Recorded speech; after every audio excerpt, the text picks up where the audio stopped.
Once upon a time in the great city of Baghdad, when the nights were warm and the days long, there lived a porter. He was a man whose smile was as bright as the sun, and his spirit was as resilient as the desert grass. Day after day, he carried burdens through the bustling bazaars and quiet alleys, always whistling a happy tune. One afternoon, while resting under the shade of an old fig tree, he saw three ladies walking towards him. They were like stars in the sky, beautiful and radiant. The eldest carried a basket of fine silk, the second a bottle filled with fragrant perfume, and the youngest, a plate piled with ripe figs. Their laughter was like the tinkling of bells, and their voices sweeter than the syrup of dates. "Good day, Mr. Porter," said the youngest, her eyes sparkling with mirth. "We need your help. Would you carry our purchases to our home?" The porter, unable to refuse such a request, readily agreed. He carefully lifted the heavy loads onto his back and followed the women through the labyrinthine streets until they arrived at a magnificent house adorned with intricate carvings. "Thank you for your help, kind sir," said the eldest, offering him some coins. "As a reward, why don't you join us for dinner? We'd be delighted to have your company." The porter, taken aback by their kindness, blushed and stammered, "Oh, I don't know if it's proper. I'm just a lowly porter." The youngest, noticing his hesitation, said, "Nonsense. Your company is more than welcome. You've made us laugh today, and laughter, as they say, is the best medicine." The porter, his heart pounding with excitement, couldn't refuse their invitation, and soon found himself inside the house. The interior was like a dream.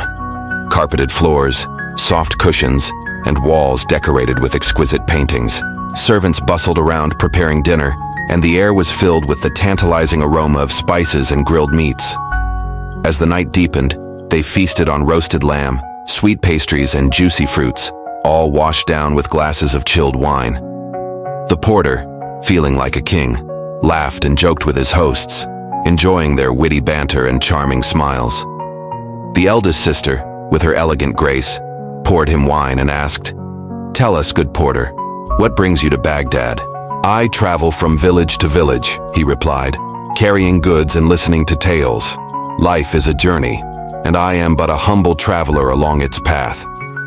The second sister, intrigued, asked, "Have you any stories to share with us?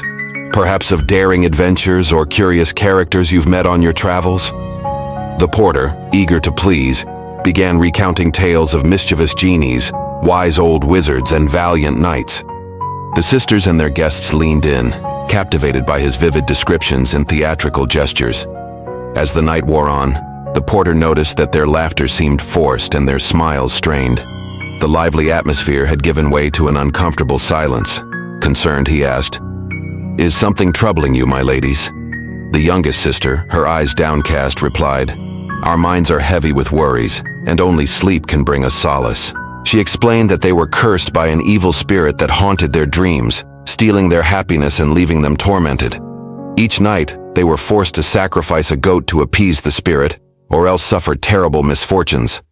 The porter, moved by their plight, vowed to help them break the curse. He suggested, "Why don't you invite the learned men of the city, the priests and scholars, and together you shall find a solution." The sisters, desperate for help, agreed, so they sent messengers throughout Baghdad, summoning the most respected religious figures and intellectuals to their house. That night, the house buzzed with activity as priests, scholars, and soothsayers gathered in the courtyard, eager to assist the distressed sisters. The porter sat among them, listening intently as they discussed possible solutions to the curse. Some suggested prayers and incantations, while others recommended appeasing the spirit with valuable gifts. As the moon climbed higher in the sky, the eldest sister approached them. "My friends," she said, "we are grateful for your presence. But alas, our troubles seem insurmountable. The spirit demands a heavy price, and none of us can bear it alone."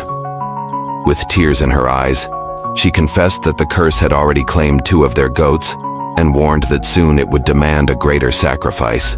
Suddenly, the Caliph Harun al-Rashid himself, the ruler of Baghdad, stepped forward. Known for his wisdom and generosity, he had come to the house after hearing about the sisters' plight. "Do not despair," he proclaimed, "For I, Harun al-Rashid, shall stay here tonight and unravel the mystery of this curse." The porter and the others gasped in surprise, wondering what the caliph would do to help them. With determination, the caliph organized the scholars into 3 groups, assigning each a task. One group was to guard the house and protect the sisters from harm. Another was to research ancient texts in search of a solution. And the third, led by the porter, was to prepare a feast for the next evening, hoping to appease the troublesome spirit.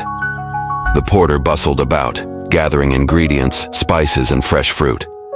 He directed the servants, assisted by the caliph and other volunteers, determined to make the feast a memorable one. As midnight approached, the smell of roasted meats, fragrant rice, and sweet delicacies wafted through the house, creating an irresistible aroma. When the clock tower chimed 12 times, the spirit appeared. Taking the form of a monstrous lion, it roared and paced restlessly, its eyes fixed on the sisters. Fearful whispers filled the crowd as the beast circled, waiting for its nightly tribute. As the first rays of sunlight peeked through the windows, the assembled men watched anxiously as the spirit prepared to vanish. Suddenly, the caliph shouted, "Wait, O spirit, and listen to my words." Addressing the sisters, he commanded, "Give me your finest garments and anoint me with your precious perfumes." The sisters, confused but hopeful, did as they were told. The caliph donned their clothes, transforming himself into a majestic figure, and approached the spirit. "I, Harun al-Rashid, am the caliph of Baghdad," he declared, "and I challenge you, O beast, to a contest of wit." The spirit, intrigued by the caliph's confidence, paused in its tracks. Accepting the challenge, it roared in agreement, its eyes gleaming with mischief. The caliph and the spirit exchanged riddles, each trying to outsmart the other. The crowd held their breath as the tension mounted, unsure of the outcome. After many exchanges, the caliph finally posed his last riddle. "What has cities, mountains, and water, but no houses, trees, or fish?" The spirit pondered, and after a long silence it answered, "A map." The caliph had won, and with a flourish, tore the spirit's form to shreds. As the last remnants of the beast disappeared, the curse was broken. The sisters, overjoyed, embraced the caliph and thanked him profusely. The porter, beaming with pride, knew that his small part in the adventure had been worthwhile. From that day on, the sisters became renowned for their kindness and generosity, sharing their wealth with the poor and entertaining travelers. The porter, now employed by the caliph, continued to carry burdens, but his heart was lighter, knowing that he helped break a terrible curse. And whenever he passed by the house of the 3 ladies of Baghdad, he remembered the night when laughter and courage triumphed over evil.